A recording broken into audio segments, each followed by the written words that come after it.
Gold State Coach, and you can see the Prince and Princess of Wales and their three children. Prince George, who played such a good role there as Page of Honour, and Princess Charlotte, who's just celebrated her 8th birthday, and Prince Louis as well, who was 5 last month. Very exciting for them. And the King and Queen, the King wearing his imperial state crown and carrying the sceptre with its cross and the orb, and wearing King George VI's robe of estates, and the Queen with her newly made robe of estates, and Queen Mary crown. The Gold State Coach is drawn by 8 Windsor Greys, and among those riding for the first time, Lucinda Perrott, first female rider in the team of riders. And there we can see Prince Louis. He's got a good view, he's got the outside seat.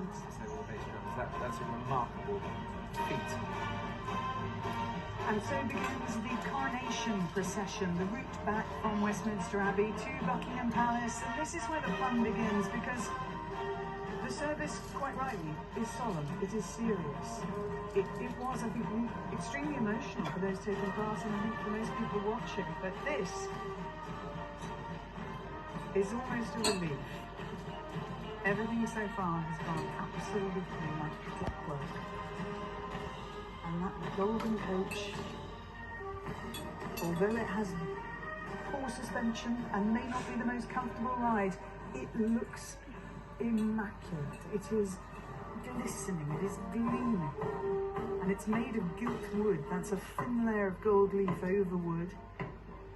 The interior is satin and velvet, and you see on the outside the panels are painted with Roman gods and goddesses.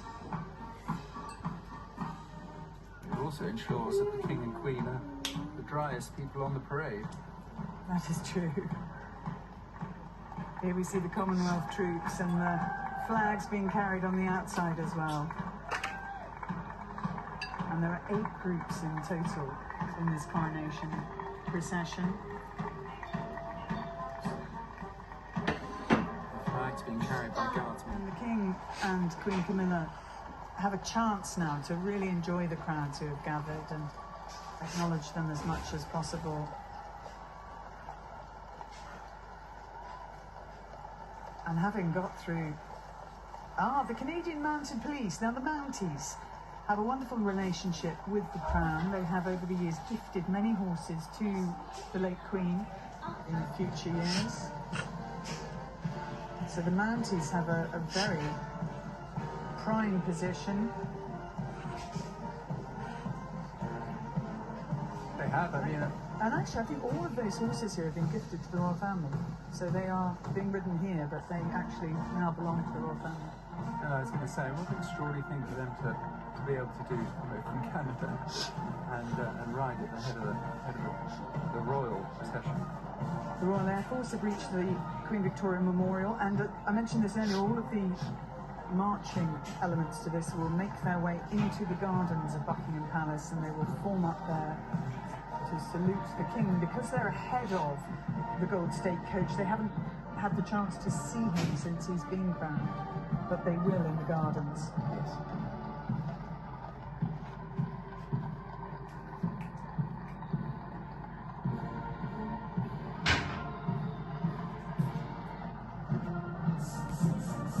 Mass band for the Household Division.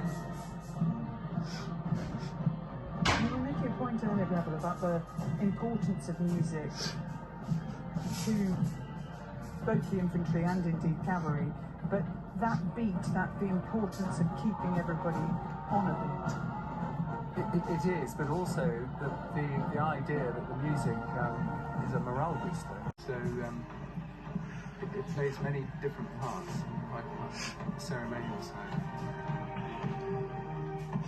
That's the Prince and Princess of Wales and Princess Charlotte and Prince George and Prince Louis. I think still enjoying their ride.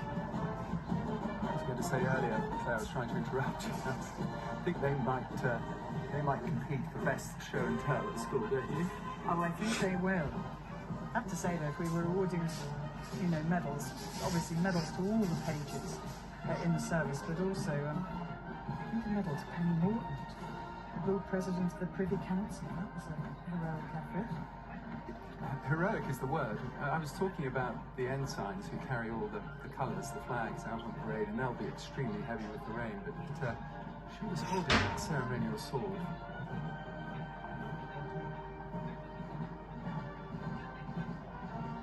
The Gurkhas. Much like Gurkhas from Nepal. And you see there the flags of the Commonwealth nations. So Kitts and Nevis, I think that was on the left there.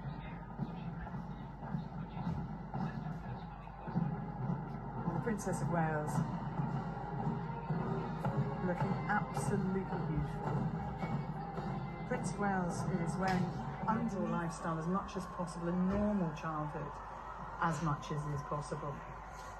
And there we find their Royal Highnesses the Duke and Duchess of Edinburgh, with their children, Lady Louise Mountbatten Windsor and James Earl of Wessex. Louise is 19 now. She's studying English at St Andrews University, and she'll be particularly appreciative of the driving of the carriages. Carriage driving, a great love of hers. And in the final carriage, the Duke and Duchess of Gloucester and Vice Admiral Sir Timothy Lawrence.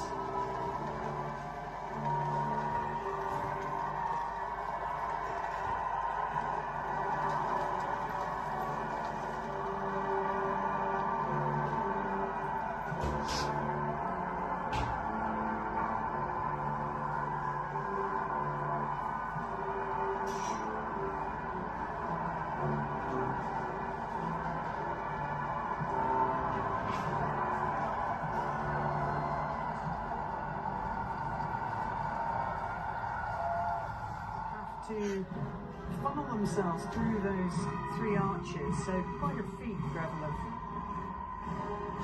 of organisation. It certainly is, and it's going to get even more challenging when they come to the gates of the forecourt of Buckingham Palace. We see there behind the foot guards we have a number of different organisations: the Yeoman Warders, the Royal Watermen, as we mentioned before, the King's Bodyguard, the Yeoman of the Guard, the Royal Company of Archers, and the Honourable Company of Gentlemen at Arms. All 5 regiments of foot guards with their King's colour ahead of them, and their regimental lieutenant colonels and commanding officers on parade. And there you see the dismounted regiments of the Household Cavalry, the Blues and Royals, and the Life Guards. Commonwealth troops in the overseas territories.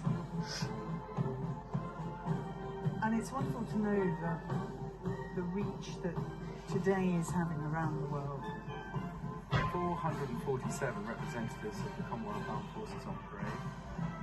And of course the King is head of the Commonwealth, and very interested to learn that he has managed to visit 45 of the 56 Commonwealth countries, which is quite a feat. I think his first visit was at the age of 5. I think he went to Malta, first of all. It's only a year after he attended the Queen's coronation. He was on his first official trip to a Commonwealth country. You see that grandstand behind. They've got a lovely view now. We're back with the Prince and Princess of Wales. And the children all at the same time. I think it would make me feel quite seasick. And it has been, compared to those who have, compared by those who have ridden in it. It's like riding on rough seas.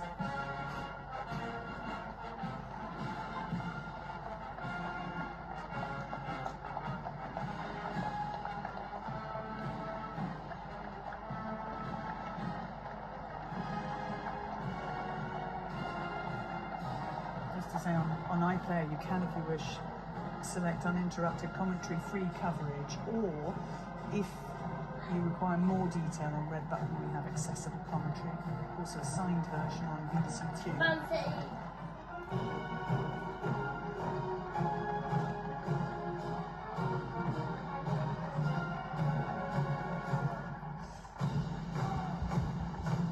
So you see there the very back of the procession. The front of it already has reached the gardens of Buckingham Palace, and the back of it now into its last section down the Mall.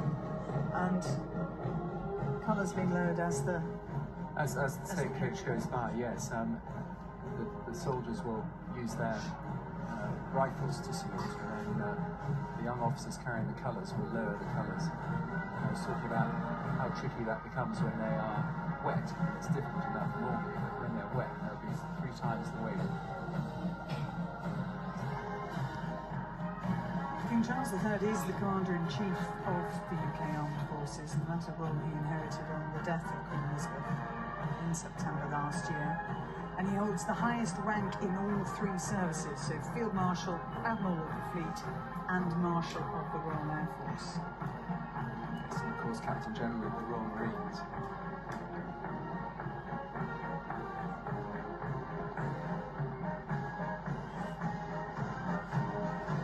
You can see bottom left there is colour down, saluting as the King goes by. Talking of colours and flags, some of the horsemen have been heroic today. I'm sure the viewers have spotted a number of horses who've clearly been spooked by waving flags and cheering crowds. Which obviously is a hazard of ceremonial duty, but it's amazing the way they manage to control their horses in such circumstances.